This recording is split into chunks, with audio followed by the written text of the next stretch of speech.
The key seems to be not just noticing a behavior, but thinking, well, maybe they really are trying to, doing art for pleasure. Maybe they're doing this activity for pleasure and it's not a activity they're doing for survival somehow or to attract a mate. I had been gathering for about 20 years little observations here and there, talked to people about what they had seen, and I became curious about that and began looking into that more deeply. It seemed to me that what was going on in the world out there was bigger than the scientific accounts of it. One of the reasons I stopped doing academic science and came to St. John's College is that I found that the kind of thinking that is done in an academic setting was very narrow, and I had many questions that nobody in the departments of biology were interested in, and they even those questions made them uncomfortable. They were larger philosophical questions. In some ways, I want those scientists to be my audience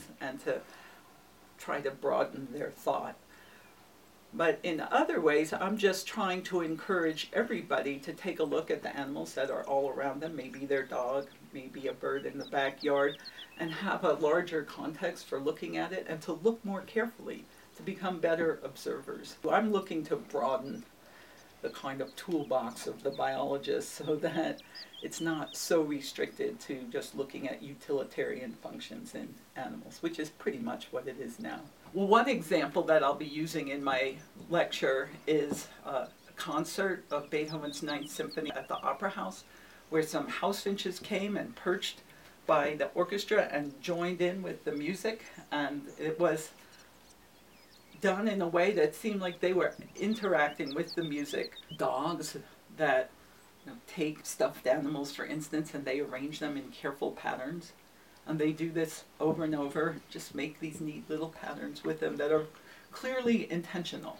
Here's the dog, and he makes these little stuffed animals. Like, that's not a random thing. That's not a mad dog throwing things around. These are one-celled animals that live in the ocean that have been around for over 500,000 years. They're called Radiolarians. And just check out the variety of forms and ornamentation on them. That's not for attracting a mate. Like this guy. This is a little, they're a tree hopper. They're small sap-sucking insects that live in trees, and there's hundreds of species. There's so many really fascinating forms in nature that I don't think lend themselves particularly well to an interpretation that, that's happening because obviously it had to evolve like that to protect it from being eaten. And that's one of your main instruments, I gather, the magnifying glass. Yeah, never without one in my pocket. I always carry one.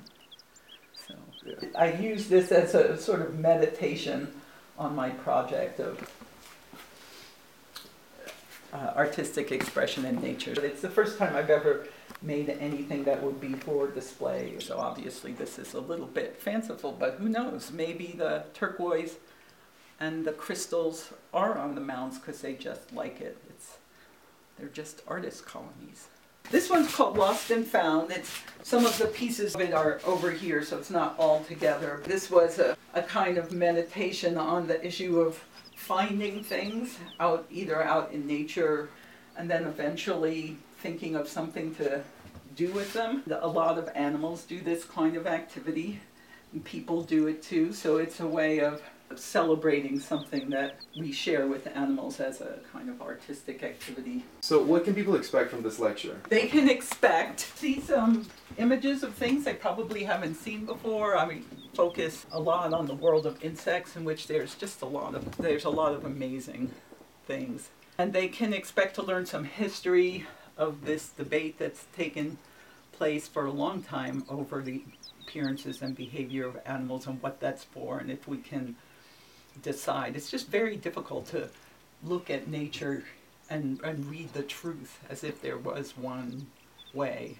And I think if you're convinced that animals are this one kind of thing, you'll miss a lot that's really there.